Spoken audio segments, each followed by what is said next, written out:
মিয়ানমারকে মানবিক করিডোর দেওয়ার মালিক জনগণ, এটা অন্তর্বর্তী সরকারের কাজ নয় বলে মন্তব্য করেন বিএনপির ভারপ্রাপ্ত চেয়ারম্যান তারেক রহমান। বলেন, সংস্কারের নামে বিশাল কর্মযজ্ঞ চললেও তাতে কৃষক শ্রমিকদের অধিকার প্রতিষ্ঠিত হয়নি। প্রান্তিক কৃষক শ্রমিকের অধিকার রক্ষায় নির্বাচিত জনপ্রতিনিধি, নির্বাচিত সংসদ প্রয়োজন। বিকেলে নয়াপল্টনে শ্রমিক দিবসের অনুষ্ঠানে এ কথা বলেন তারেক রহমান। মাইদুর রহমান রুবেল জানাচ্ছেন বিস্তারিত। বাংলাদেশের পক্ষ থেকে মিয়ানমারের রাখাইনে মানবিক করিডোর দেওয়ার নীতিগত সম্মতি দিয়েছে ঢাকা। করিডোর দিলে বাংলাদেশ নিরাপত্তা ঝুঁকিতে পড়বে কিনা তা নিয়েও চলছে নানা আলোচনা। দেশের জনগণ কিংবা রাজনৈতিক দলগুলোর সঙ্গে আলোচনা না করে সরকার এমন সিদ্ধান্ত নিতে পারে কিনা তা নিয়ে প্রশ্ন তোলেন বিএনপির ভারপ্রাপ্ত চেয়ারম্যান তারেক রহমান। তিনি বলেন, করিডোরের সিদ্ধান্ত নিতে পারে নির্বাচিত সংসদ। বিদেশিদের স্বার্থ রক্ষার আগে দেশের স্বার্থ রক্ষা করতে হবে বলে মনে করেন তিনি। দেশের স্বাধীনতা সার্বভৌমত্বের সঙ্গে জড়িত এমন একটি স্পর্শকাতর বিষয় সিদ্ধান্ত নেওয়ার ক্ষেত্রে অন্তর্বর্তীকালীন সরকার কিন্তু জনগণকে জানায়নি। এমনকি জনগণের প্রতিনিধিত্বকারী রাজনৈতিক দলগুলোর সঙ্গেও কোনোই আলোচনা করার প্রয়োজন বোধ করেনি।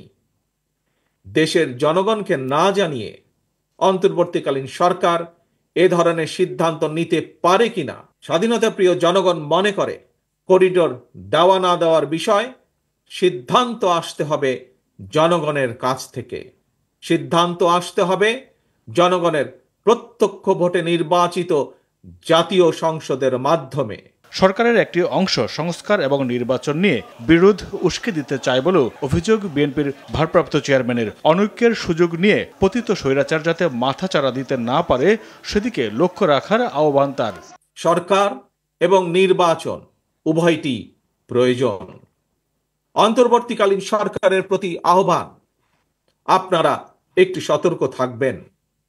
অন্তর্বর্তীকালীন সরকারের একটি অংশ সংস্কার এবং নির্বাচনকে মুখোমুখি দাঁড় করিয়ে ফ্যাসিবাদ বিরোধী রাজনৈতিক দলগুলোর মধ্যে সুপরিকল্পিতভাবে বিরোধ উস্কে দিতে চায়। গণতান্ত্রিকামী জনগণের মনে এ ধরনের বিশ্বাস জন্ম দিতে শুরু করেছে। প্রান্তিক কৃষক শ্রমিকের অধিকার রক্ষায় নির্বাচিত জনপ্রতিনিধি, নির্বাচিত সংসদ প্রয়োজন বলে মনে করেন তিনি। প্রতিনিয়ত সংস্কার নিয়ে শোরগোল চলছে। রাজনৈতিক দলের প্রতিনিধি হিসাবে আমরা মনে করি প্রান্তিক জনগোষ্ঠীর দুঃখ দুর্দশা সমস্যা সম্ভাবনার কথাগুলো যাতে রাষ্ট্র এবং সরকারের কানে পৌঁছে, এই জন্যই জনগণের প্রত্যক্ষ ভোটে নির্বাচিত জনপ্রতিনিধি, নির্বাচিত জাতীয় সংসদ এবং নির্বাচিত সরকার প্রয়োজন। তারেক রহমান বলেন, শ্রমজীবীদের কঠোর পরিশ্রম ছাড়া দেশ এগিয়ে যেতে পারে না। শ্রমিকদের শ্রমে ঘামে নির্মিত হয় দেশের উন্নয়ন কাঠামো।